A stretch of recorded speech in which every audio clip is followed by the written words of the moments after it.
what is your name and what is the operation we're honoring? So my name is Christian Lewis. I'm a partner in Blue Ruin Ranch. So we are a 524 acre cow-calf beef operation here in Belfast, New York. How were you introduced to this life and farm? Okay, so lifestyle. I grew up here in Western New York. Was involved in agriculture all through my life, 4-H, and involved with some FFA stuff. Involved in the county fair, different levels. Came back. I've always been involved in agriculture. I own a construction company that deals mostly with agricultural buildings. And we were approached by the farm owner because he had some expansions he wanted to do, but didn't have the manpower or the experience to do it. I fall under manpower, and then the other business partners fall under each specific thing they need. But I'm more or less the grunt to go do everything and the day-to-day stuff and talk to people and do things like this. So how did they find you? So I am on the board for the County Farm Bureau. I'm the Young Farm and Ranch Chairperson, which means that I go and help out people who are like 18 to 35 and talk with them and try to get them involved in agriculture here in Western New York. And one of the original owner of the farm here is also on the County Farm Bureau board with me. And he approached me because he knew that I was involved in agriculture and younger and wanted to expand what I was doing. Great. And then what was the cause that that farmer chose you specifically to help on this operation? I think a big thing now with modern farming and with the access that people have to social media, is that having someone who is young and approachable and good with the general public is a necessity. And the fella knew that I was social media savvy and knew that I was involved with people in the area. I had a good community standing and wanted to utilize that. So he approached me and asked if I would be interested and to see how I could be of benefit to the operation. And you said this is a cattle operation. So how long does it take for your cattle cycle to get ready for market? So the cows are on a 22-month cycle, which means that from the time the calves hit the ground, they're born, there's 22 months for the calves to be out the door, on the hoof out the door. How many head do you have on your operation? So currently there are 385 head. We will have calving this year. We're due for 140 calves. So that'll bump us up to top fours, low fives for an operation. And the goal is to double, if not triple that within the next couple of years. That's a big operation. How many bulls do you have? So right now, the farm primarily is supposed to be, right now we have a lot of replacement heifers we bring in that are all beef based. They are going to be, ideally, we have a good percentage of the herd that is registered Red Devon, because Red Devon finishes well on this type of grouse, or on this type of ground. And so for bulls, there are currently 2 registered Red Devon bulls in the herd. We do have 2 others that are percentage Red Devons, majority percentage Red Devons. I think they're like 86 and 92%. But those ones will be leaving here soon, and we'll use our registered bulls to continue. So on the operation, there are 4 bulls that we keep here to breed back with. Okay. Are there parameters that you keep the bulls within to make sure that you produce great livestock? So the big thing in picking those out is, one, you look at breed standard. So do they meet breed standard? Because you can have a registered animal that doesn't meet breed standard whatsoever, and people think it's great. The other thing is condition. We have to keep them in good condition because we are on a very hilly terrain. We have good river bottom ground here as well as upper mountains, so they get a good exercise basically of different terrains they operate on. So to have them in good condition year round, because our breeding cycles are biannual breeding, they have to maintain good condition because really, 2 times out of the year they're covering 100 cows each. And then on that note, you said that the area that your farm is at. What are the cattle fed? What is their main income? So we are 100% grass-fed beef operation. We do have supplements, but the supplements are all natural. I won't say organic because we're not certified organic, but they're all natural supplements. So molasses is one that we have started to introduce in the herd. And they have free choice molasses, which means they have a lick. They can go up and actually lick the molasses and take it as they want. But the operation in general is 100% grass fed, so the cows are expected to finish and condition off of the land we have here and the grass and everything else that we have. Have you seen any changes in the, through like weather, things like that, the changes in the grass amount that the animals are actually allowed to get at? Yeah, so we have, right now, because so we are in like early spring, late winter, early spring. Right now, the majority of the grass that they get is provided by us in the form of haylage. So the cows, they have pasture they can go to, but it's mud season here in Europe basically, so the cows are just walking around on the mud. So we go in and feed via mixed wagon haylage, and then also get mineral supplements too. So we feed haylage once a day. It's a good portion. I think right now it's, I think they're getting like on average 40 or 50 pounds of hay access per animal. Not that they intake that, but that's what we give them. So they have a good amount of haylage to pick off of. In the summer, we do a very heavy rotational graze. So we have all of our pastures set up to be on a, I believe it's a 14 or 21 day graze cycle. So every 14 days they are rotated through the pastures to allow for them to pastures to grow back, but it makes land management a lot easier that way too, and we can kind of control what the intake is and how well they're doing. You said haylage. Do you produce your own haylage here on the farm, or do you outsource that? We do. So everything here on the farm, majority, is produced here. Actually, almost everything is here. So we do. We produce our own haylage. There's 300 and something acres that are used for haylage production.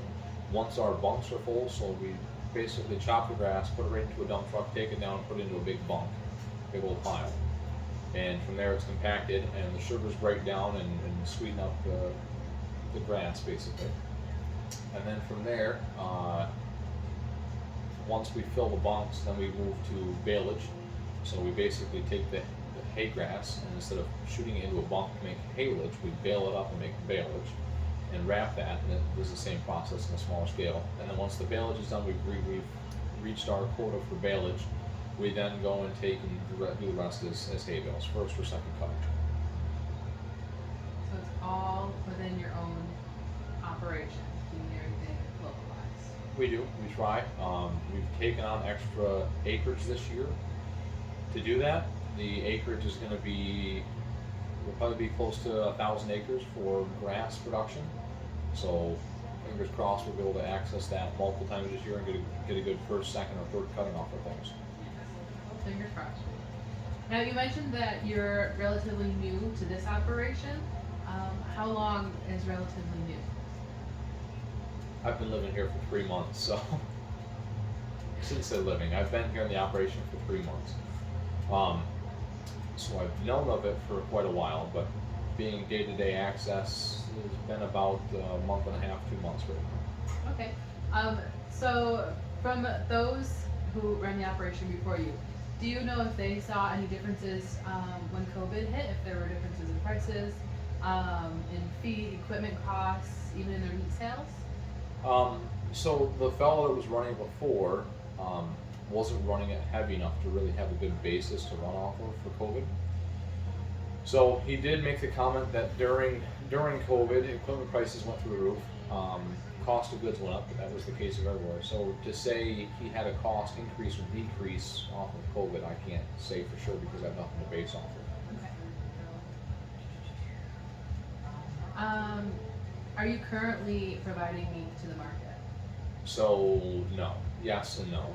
We have a few private people that purchase off of us. The goal here is within the next 3 months, so we'll be in a 6-month cycle.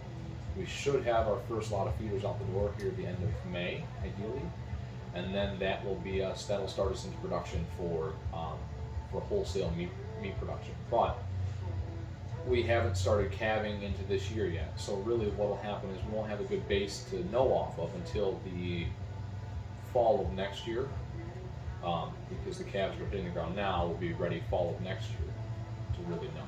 Okay. So when you go into the cattle market, it's a long run process.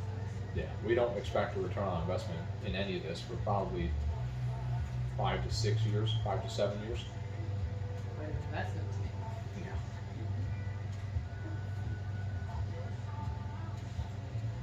Do you anticipate there being any major changes to the cattle industry? So right now cattle prices are very high. Um, Talked with a few market experts who know the area and know where the prices are going to go. Ideally, here in the next couple of months, we see the cattle prices increase, but they will plateau at some point just because you can't have a constant increase in things. So they will level out eventually, and then hopefully they maintain for quite a while. But they should increase, maintain, and then they'll decrease eventually. But hopefully it's not for a couple of years. Have you seen a bigger demand in some parts of the country over other parts of the country? Because we sell locally for the most part, and sell wholesale, we don't know specifically where our beef is headed. If we have individuals here in the local area that want beef, we know for sure that they have wanted to expand and get their beef from a local place. So we've seen an uptick in our immediate area of people who want beef, but to say where we are on a national scale is not really possible at this point in time. But that's the goal, right? Ideally, I mean, it people want to have monopoly, but I don't think the idea in family farming is to have monopoly. We'd like to have a successful bit of passive income and have the point where the cows are basically maintaining themselves. That's the whole point of the red Devon breed.